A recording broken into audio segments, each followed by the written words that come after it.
Я Алла, дүйсенбісін қазақтың дүние мен атаққа құнықпайтын ет. Сейсенбісін қазақтың сені және елшіңді ұлықтайтын ет. Сәрсенбісін қазақтың адал менен арамды сұрыптайтын ет. Бейсенбісін қазақтың нәпіл оразамен нәпсісін құрықтайтын ет. Жұма күнін қазақтың күпір сөйлеп күнәға былықпайтын ет.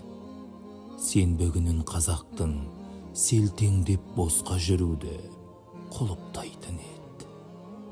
Жексенбісін қазақтың 7 күнге есеп беруді